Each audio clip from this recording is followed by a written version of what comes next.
songs can give us so much insight into life. And today we're going to look at a few songs and how they describe how, as we search for loving and fulfilling relationships, we sometimes use strategies that are human, but sometimes not as productive or supportive as we might like. So we're going to look at a few songs. We're going to look at Can't Buy Me Love, Please Please Me, We Can Work It Out, When I'm 64, and Obladi Blada. And the whole goal here is to show how we actually play all of these people. In various times of our lives, in various situations, we are each of the characters that we see represented as the singer in the song, sometimes as the subject of the person being sung to as well. And we'll see that as we look at these songs, they move to what is a healthier relationship style. But recognize that if you see yourself in one of these songs, welcome to the planet. You have a heartbeat. It means that you are human. And our goal is to work a little bit more towards the place of, if you want some fun, sing Obladi Blada. We start with the song Can't Buy Me Love. And I think of this as the person who is the over-giver, the ardent giver, perhaps giving a little bit too much of themselves, too much of their resources, in the hopes that somebody will love them back. I'll buy you a diamond ring if it makes you feel all right. Starts out with this other focus. I'm going to do everything to make you feel better. A little codependency in there, perhaps. But there's this hidden hope that happens, which is, I'll give you all I've got to give if you say you love me too. So it starts out with this, I want to give you everything, I want to give you everything, I want to give you everything. And then there's just this little hook of, would you love me for it? Could you love me? And then, I don't care too much for money. Money can't buy me love. So there's this wisdom that says, maybe this isn't really the best way to find the love that you're seeking. That giving so much of yourself that you might be depleting yourself, promising yourself that money doesn't mean that much. Money is an energy, it has meaning. The meaning is what we give it. But when we give anything too much, and we're depleting our own well-being in the process, then this is not a healthy relationship. So the over-giver is seen very clearly in this. And all of us have been this over-giver at times in our lives. And then we see this next part, which is, see if I can find it. Yeah, now there's this, oh, am I doing the right thing? Well, if you tell me that you don't really need this stuff, that will make me feel better. Tell me that you don't really need the diamond ring. Tell me that you don't really need the kind of things that money buys. So there's this wisdom longing to come out, but there's also an element of desperation, of please tell me I'm not making a fool of myself because I'm giving you all this stuff. And that's the danger of the over-giver. Nothing wrong with giving. And they shouldn't have to tell you anything. They shouldn't have to reassure you in any way. If the person you're giving to is needing to respond in a certain way, then what you are presenting is not a gift. It's a contract. So give what feels authentically true for you, is authentically healthy for you, with no expectation of, please tell me that I'm doing the right thing, or please love me because of what I'm sacrificing for you. Next, please please me. This is not the overgiver, this is the overtaker. Also known as the victimized gaslighter. These are my language, but you know what gaslighter is? That's somebody who says something that you've done that isn't true, or says that they've said something that you know for sure isn't what they said, but they're so convincing that you start to doubt yourself. This is what a gaslighter is. And what we see here is a person trying to tell you a story. Last night I said these words to my girl: I know you never even try. Come on. Please please me like I please you. Well, I have a little suggestion. I actually wonder how much he's really pleasing her. Just saying. Because somebody who is like this is so convinced of their superiority and how perfect they are in relationship that there may be times that they do genuinely please this girl, but that doesn't come without some strings attached.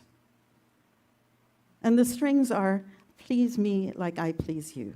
Again, there's this expected contract. And then, not only that, they expect you to be a mind reader. You don't need me to show the way. Why do I always have to say? Kind of lacking something there. I know you never even try. Kind of insulting, actually. You know, it's not saying I'm guessing that you don't even try. It's I know you don't even try. Like, I could say a few words, but I'm not going to. But then it gets worse, because then we have this gaslighting that happens, where the person is complaining as they're saying, I don't want to sound like I'm complaining. I don't want to sound complaining, but you know, there's always rain in my heart. I do all the pleasing with you. It's so hard to reason with you. One-sided, one-sided, one-sided. And then another gaslighting. Why do you make me blue? That's a lot of responsibility that you're putting on someone else in a power grab for yourself. Because here's the thing. No one else can make you anything.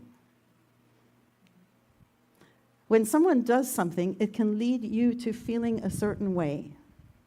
But the feeling is yours.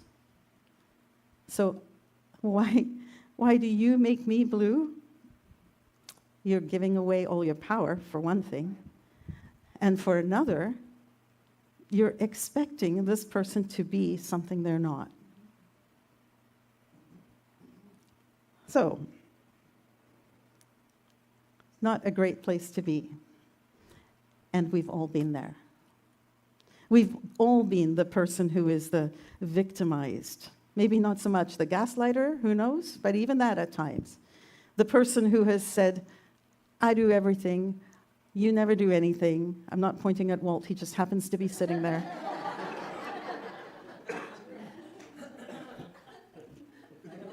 I don't remember the last time I did anything. Yeah, well, that's another story. But the idea of, this idea of, I do it, I'm the one who's doing everything, I'm pulling my weight, you're not, I shouldn't have to tell you. The honest response is, if you're feeling that way, to say it. Don't expect a person to be a mind reader.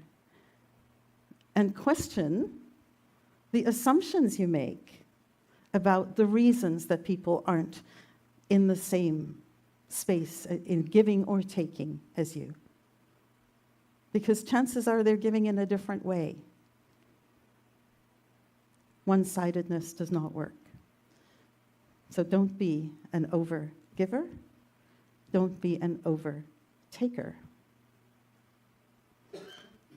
And then we get to another strategy that we all use. And this one I have to thank my brother Ron for, because I had never picked this up, and I have sung this song hundreds of times. And this is what I think of, thank you, Ron, as the biased negotiator. So what we see are the words, try to see it my way. I'm going to keep talking till I can't go on. And I'm going to expect you to sit there and listen. And if it's not today, I'm going to do it again tomorrow until I wear you down enough that you give in. But while you see it your way, we run the risk of breaking apart. Oh, and by the way, we can work it out.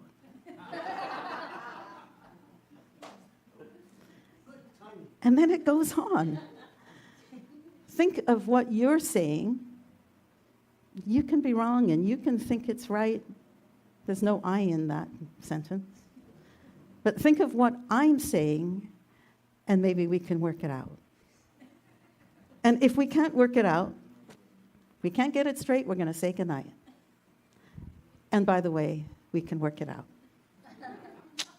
As long as you see it my way. Isn't that fun?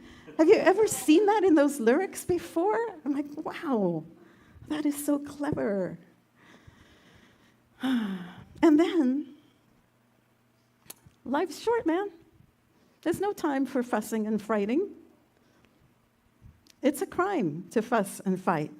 So I'm going to wear you down one more time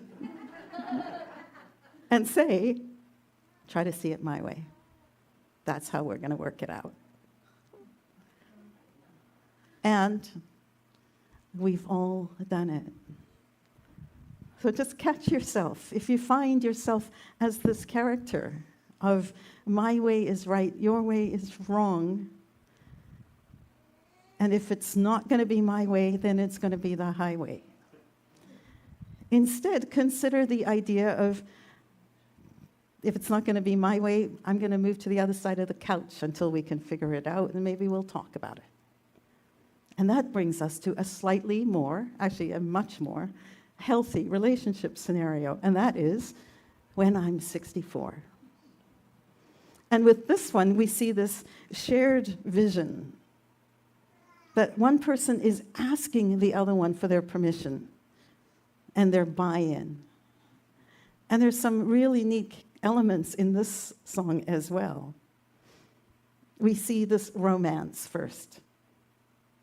Send a Valentine, a birthday greeting, a bottle of wine.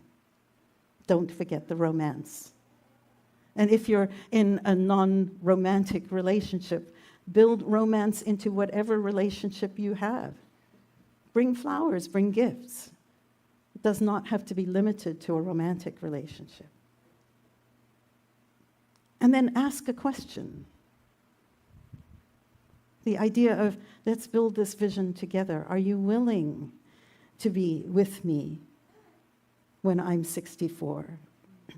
And will you let me make mistakes? If I come home at 2:45, are you going to lock the door?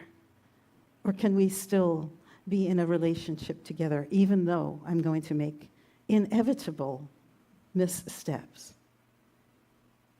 And then there's this shared vision, which is so lovely, of reciprocity. I can serve you. I could be handy mending a fuse when your lights are gone.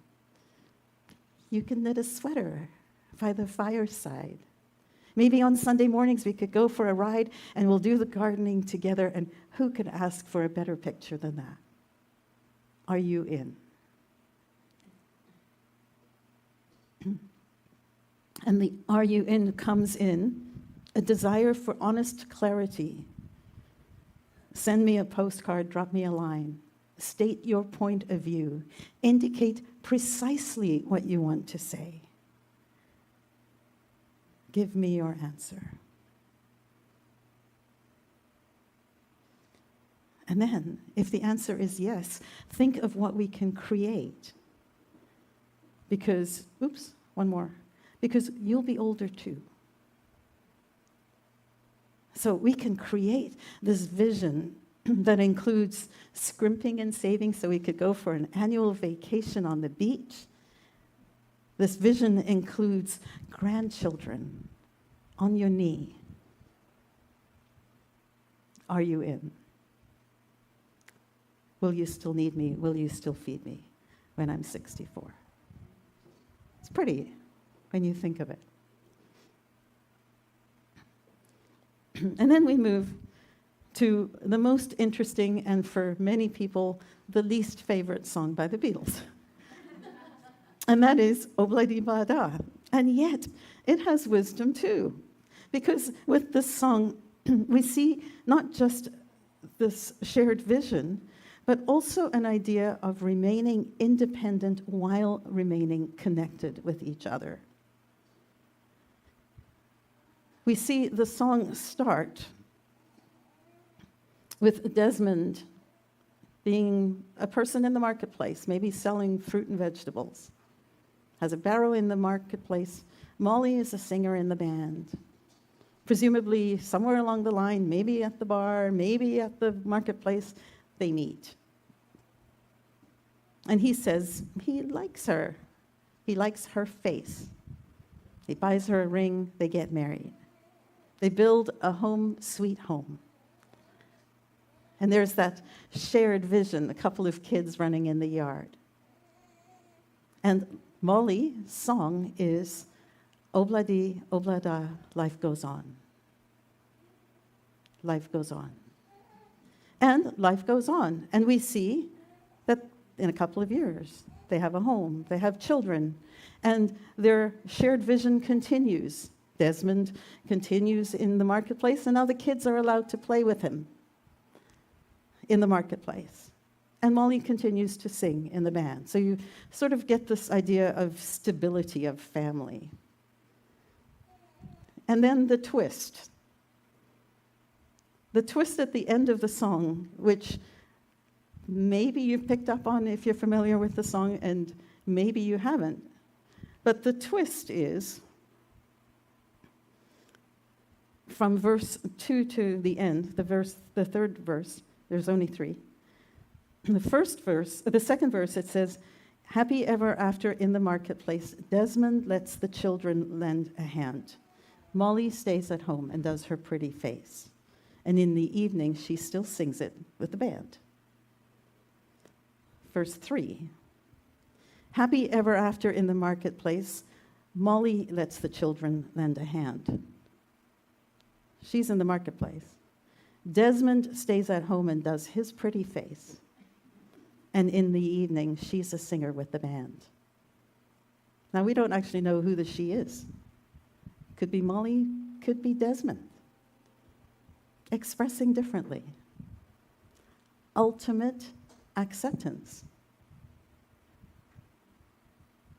Life goes on. Obladi, oblada. Life goes on. And again, there's this, what I take from this song is we change. Each one of us changes as we grow older, as we grow wider. We grow, we change. And sometimes our relationships will shift and adjust with our changes. And our goal is to be both connected with the people we care about and independent enough to express ourselves in whatever is true for us. There's no implied, there was a huge discussion about whether we should stay together. There was no implied, shall we, you should not do this, boys don't wear makeup. It's more of a acceptance of it all. Because if you want some fun, sing Obladi Balada. It's not something that you need to control. You don't need to control other people. What if you didn't mind? It goes back, actually, to George Harrison's idea of attachment to the temporary. What if you weren't so attached and could love the people through it all? So, we can work it out. If you find that you are overgiving, ask whether or not you're trying to buy love. If you're overtaking, ask yourself whether or not you are in a relationship that feels reciprocal and fair and equal and respectful.